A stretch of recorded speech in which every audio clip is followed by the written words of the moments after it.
We've come up with this idea based on international, well, you could say guidelines, but they're more like agreements.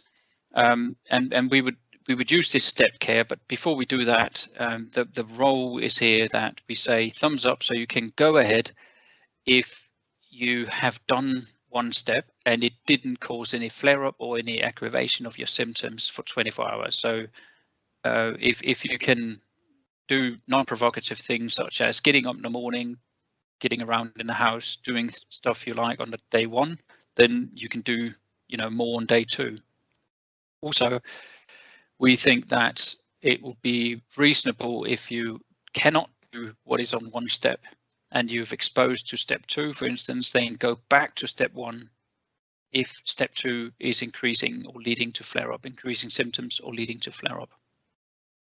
What we suggest is that the first level, you see here, there's a sports concussion happening, let's say on a Monday, then Tuesday morning, this is what we would suggest. Daily activities, again, school prioritized over sport. So if a young athlete gets up in the morning and they feel comfortable going to school, that should be fine. Maybe going on reduced hours, maybe going full time, that's fine, but school would be prioritized over any sort of sports related activities.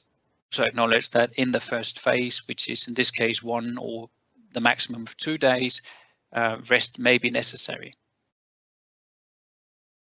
The next step, which could be 24 hours later or more, depending on the degree to which the athlete is being influenced by the progression, would be to do light cardio and cognitive exposure, reduce rest and then adapt to exposure accordingly. So basically replace rest with something a bit more active or exposure, like to try and do some cardiovascular stresses. Walking could be one thing, or whatever people like to do and can do, whatever it's easy for them to do. And then, of course, cognitive tasks, easy tasks that are mainstream for maintaining daily activities for most people, such as watching the telly or reading a book or following a discussion with someone, keeping eye contact, these sort of things. So very basic things that we would all think of as normal everyday things. And also try to expose them gradually to things that may be more sports related if they can, without exposing or without increasing their symptoms. Examples of this could be increased cardiovascular stresses. So if they were walking before, they could walk longer, they could walk with an increased speed, they might even start cycling, or whatever is easy and applicable and relevant for this athlete. And if it doesn't increase in either size, so distribution or intensity, for instance 0 to 10, I would be happy to let them do a bit more cardiovascular stresses at this point. Now we are exposing them to getting back to doing their sports. Again, on Wednesday they were back to school, so on this Thursday morning they would be back in school. And what we can start to do is the non-contact sports. So if it's basketball, they can start to do play arounds. They might start to have increased cognitive tasks such as understanding systems or playing a role, but I wouldn't add them to a game where they are at risk of getting the ball in the head. So for instance, if it is basketball, they wouldn't be passing the ball or receiving balls from anyone, because there's a risk of having a reconcussion event, which is something we generally don't like. There seems to be an increased risk of further symptoms and prolonged symptoms if you have a second concussion event on top of the first one when it's not completely rehabilitated.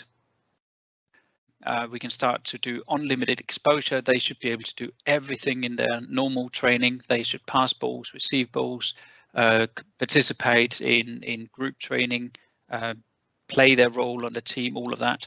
And at this point, something that is usually not put a lot of attention on, but for teachers or instructors and trainers especially, it's important that you start to reintegrate the person who has been out for a week, is perhaps being viewed by the team members as someone who is injured, and they might perceive themselves as being injured.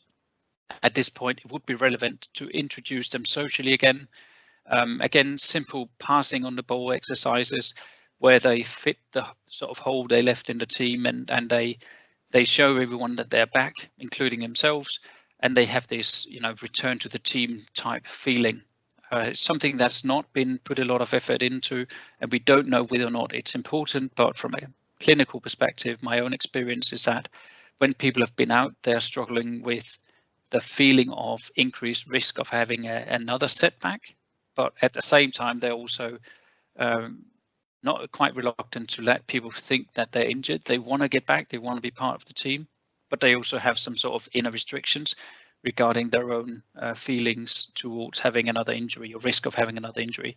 So this is something I would encourage you to address simply by asking, are you comfortable? Are there any things you don't feel comfortable with? Is there anything I can do? And maybe more in a helicopter perspective, make sure that when they do all of the playing and training, that they are completely integrated into the team, being passed as many times as usually, playing the same role on the team, socially as well as technically and strategically. And then finally, we would say they're fully returned to sport. Now they can play matches or games or whatever you call it. So that will be sort of the last level. Again, on, you know, in a sort of schematic, you could say this is a week program, but in general, my feelings for this, especially with kids and adolescents, this is more like a 3 to 4 week program, to be honest.